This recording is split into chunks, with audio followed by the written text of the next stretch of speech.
12월 22일 월요일 이른 아침입니다. 오늘 말씀 읽기 본문은 시편 132편과 133편입니다. 132편을 다음 세 단락으로 나누어 묵상하고자 합니다. 첫째는 1절 이하 5절 여호와를 향한 다윗의 맹세, 둘째는 6절 이하 9절 다윗의 독특한 즐거움, 마지막 세 번째는 10절 이하 18절 다윗에게 하신 여호와의 맹세와 성소를 향하신 여호와의 축복. 본 시는 하나님의 성전이 완성되어 언약궤를 안치하는 기쁨 속에서 성전에 임하시는 하나님의 영광을 찬미하며 다윗에게 베푸신 언약과 은혜에 대한 감사를 노래하고 있습니다. 본 시는 순례자의 노래이며 신정시로 분류됩니다. 먼저 여호와를 향한 다윗의 맹세를 보십시다. 다윗이 왕이 된 후에도 여호와의 언약궤가 제자리에 있지 못하고 어디에 있는지 모를 정도가 되었을 때에 그것을 찾기까지는 편히 잠들 수 없다는 내용입니다. 3절 이하 5절을 보시면 내가 내 장막집에 들어가지 아니하며 내 침상에 오르지 아니하고 내 눈으로 잠들게 하지 아니하며 내 눈끝 풀로 졸게 하지 아니하기를 여호와의 처소 곧 야곱의 전능자의 성막을 발견하기까지 하리라. 수소문한 끝에 드디어 그것을 발견하였습니다. 6절 보시면 우리가 그것이 에브라다에 있다함을 들었더니 나무밭에서 찾았도다. 성막을 발견하는 것으로 끝나지 않았습니다. 성막을 찾아내고는 그것을 다윗성으로 옮겨오고자 하였습니다. 7절 8절에 우리가 그의 계신 곳으로 들어가서 그의 발등상 앞에서 엎드려 예배하리로다.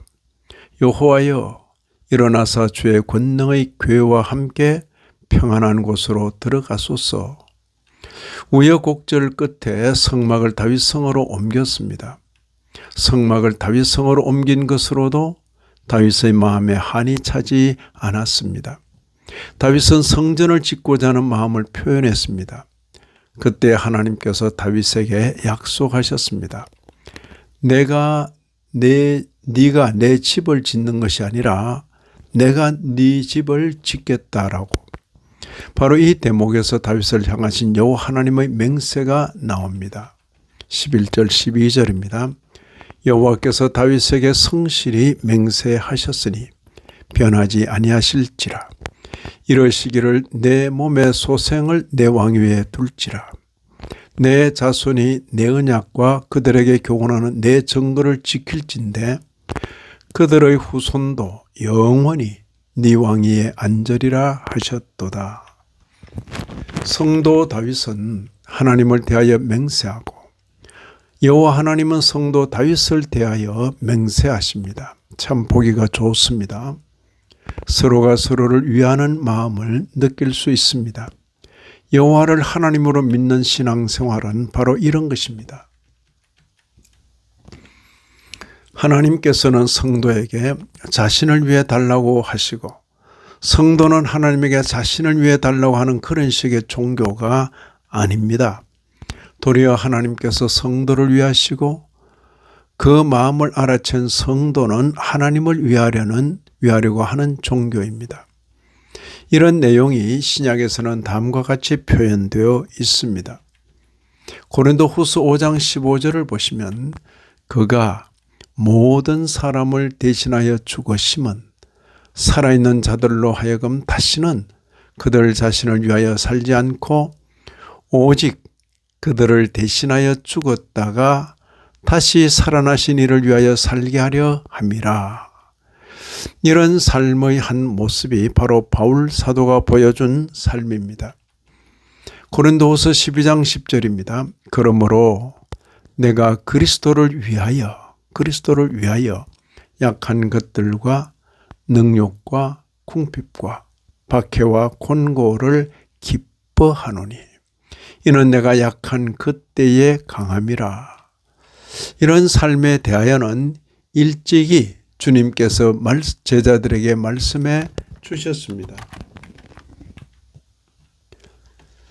마태복음 5장 11절 12절입니다. 나로 말미암아 너희를 욕하고 박해하고 거짓으로 너희를 거슬러 모든 악한 말을 할 때에는 너희에게 복이 있나니 기뻐하고 즐거워하라. 하늘에서 너희의 상이 큼이라. 너희 전에 있던 선지자들도 이같이 박해하였느니라. 이런 일은 신약시대에 비로소 시작된 일이 아닙니다. 이미 구약시대에도 하나님의 선지자들은 이런 핍박을 당하였습니다. 포도 농부 비유에서 예수님께서 이렇게 말씀하셨습니다. 마태복음 21장 35절 36절입니다.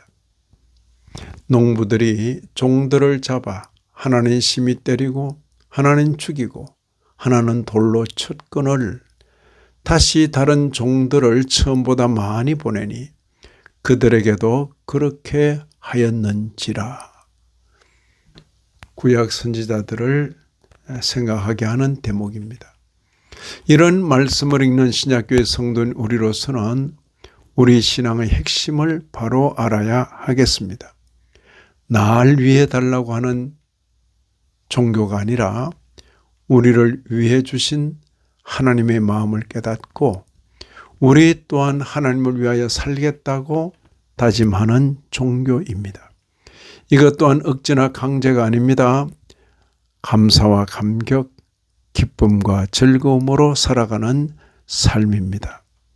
이제 후로는 이런 삶을 성공적으로 살아가는 우리 모두가 되어야 하겠습니다.